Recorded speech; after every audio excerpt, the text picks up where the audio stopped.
കാശ്മീരിൽ കൂടുതൽ ഉണ്ടാകുന്ന ഒരു ചെടിയാണ് കൊട്ടം. ഇതിൻ്റെ മറ്റൊരു പേരാണ് സൊസേരിയ ലാപ്പ അല്ലെങ്കിൽ കോസ്റ്റസ് എന്ന് പറയാം. ഹിമാലയ പർവ്വതങ്ങളിലൊക്കെ കണ്ടുവരുന്ന ഒരു ചെടിയാണ്. പുഷ്കരമൂലത്തോട് സാദൃശ്യമുള്ള സസ്യം എന്ന അർത്ഥത്തിൽ ഇങ്ങനെയുള്ള പേരുകളും ഈ സസ്യത്തിൽ അറിയപ്പെടുന്നുണ്ട്. ചർമ്മരോഗങ്ങൾ, ശ്വാസം, കാസം ഇവയൊക്കെ ശമിപ്പിക്കാൻ ഉള്ള കഴിവുള്ള ഒരു ചെടിയാണ്. ഉഷ്ണവീര്യമാണ്, കടുവിഭാഗമാണ്. അപ്പോൾ ഇതിൻ്റെ ഒരു ഗുണം കാരണം വാദത്തിനെ ശമിപ്പിക്കുന്നു. അതേമാതിരി ശ്വാസരോഗം, കാസം, ചർമ്മരോഗങ്ങൾ, ശുക്ലാർത്തവ രോഗങ്ങൾ ഇവയൊക്കെ ശുദ്ധീകരിക്കുന്നു. ഗർഭാശയ വൈകല്യങ്ങളെ അകറ്റുന്നു. അതേമാതിരി ഡൈജഷന് ഏറ്റവും നല്ലൊരു മരുന്നാണ്. ഇൻഡൈജഷനെ അകറ്റുന്നു. അപ്പോൾ ഞാൻ കുറച്ച് ഔഷധത്തിൻ്റെ പ്രയോഗങ്ങളൊക്കെ ഒന്ന് പറയാം.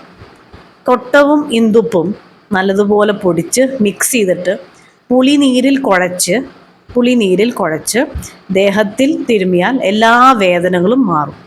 ഓക്കെ. അതേപോലെ തമകശ്വാസത്തിൽ ബ്രീത്തിങ് ഡിഫിക്കൽട്ടി കൊട്ടം പൊടിച്ചിട്ട് നല്ലോണം പൊടിച്ചിട്ട് തേനിൽ അല്ലെങ്കിൽ ചൂടുവെള്ളത്തിൽ കലക്കി കുടിച്ചാൽ ശമനം കിട്ടും. ഇത് രാവിലെയും വൈകിട്ടും എന്ന കണക്കിൽ ഒരു 15 ദിവസം തുടരെ ചെയ്യാം. ഓക്കെ.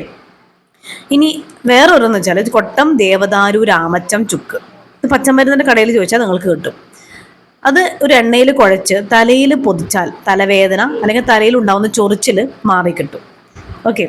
പിന്നെന്ന് വെച്ചാൽ ആക്ച്വലി കൊട്ട ചേർത്തുണ്ടാക്കുന്ന കുറേ ഔഷധങ്ങൾ നമ്മൾ കേട്ടിട്ടുണ്ട്. ശുണ്ഠ്യാദി തൈലം, രാസ്നാദി ലേപചൂർണം, ദശാംഗലേപം, ഗൃഹധൂമാദി, പിപ്പല്യാദി തൈലം, പ്രമേഹ തൈലം, നാൽപ്പാമരാദി, ധന്വന്തരം തൈലം, കുങ്കുമാദി, നാരായണ ചൂർണം, കൊട്ടൻചുക്കാദി തൈലം ഇതൊക്കെ നിങ്ങൾ കേട്ടിട്ടുണ്ടാവും അല്ലേ?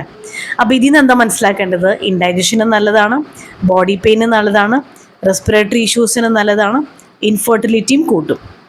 അപ്പോൾ കൊട്ടം പറയാൻ കാരണം ഈ ചിത്രത്തിൽ കണ്ടാൽ അറിയാം കൊട്ടം എത്ര മനോഹരമായിട്ടുള്ള ഒരു ചെടിയാണ്. 1 മീറ്റർ മുതൽ 2 മീറ്റർ വരെ ഉയരമുള്ള ഒരു ഔഷധമാണ്. അത് പുഷ്കരമൂലം എന്നുള്ള ചെടിയുടെ ഒരു സാമ്യത അതിനുണ്ട്. അതേമാതിരി ഇതിൻ്റെ വേരിൽ തീക്ഷ്ണ ഗുണം ഉള്ളത് കൊണ്ട് തൈലത്തിലൊക്കെ നമ്മൾ വേരാണ് യൂസ് ചെയ്യുന്നത്. ഓക്കെ. അപ്പോൾ ഏത് ചെടിയിലായാലും അതിൻ്റെ റൂട്ടിന് ഉപയോഗമുണ്ട്, അതിൻ്റെ ഇലയ്ക്ക് ഒരു ഉപയോഗമുണ്ട്, അതേമാതിരി അതിൻ്റെ പൂവിന് ഒരു ഉപയോഗമുണ്ട്. അപ്പോൾ ഇങ്ങനെയുള്ള അതിൻ്റെ വേരാണ് ബേസിക്കായിട്ട് നമ്മൾ യൂസ് ചെയ്യുന്നത്. വേരിന് ഒരുപാട് കഴിവുണ്ട്. അപ്പോൾ ഇനി നിങ്ങൾ കൊട്ടം എന്ന് കേൾക്കുമ്പോൾ നിങ്ങൾ ആദ്യമേ തന്നെ ആലോചിക്കേണ്ടത് ഇതിന് ഇൻഡൈജഷന് യൂസേജ് ഉണ്ട്. അതേമാതിരി വേദനയ്ക്ക് ശമിക്കാൻ ഏറ്റവും ബെസ്റ്റ് കൊട്ടം തന്നെയാണ്. ഇപ്പോൾ കൊട്ടൻ ചുക്കാദി എന്ന് കേൾക്കുന്നുണ്ട്. അത് വാദത്തിനെ കുറയ്ക്കും. അതുകൊണ്ട് തന്നെയാണ് അത് യൂസ് ചെയ്യുന്നത്. ഓക്കെ. ഇനിയും കൂടുതൽ ചെടികളുമായിട്ട് ഡോക്ടർ കവിത വാര്യർ ഇനിയും വരുന്നതായിരിക്കും.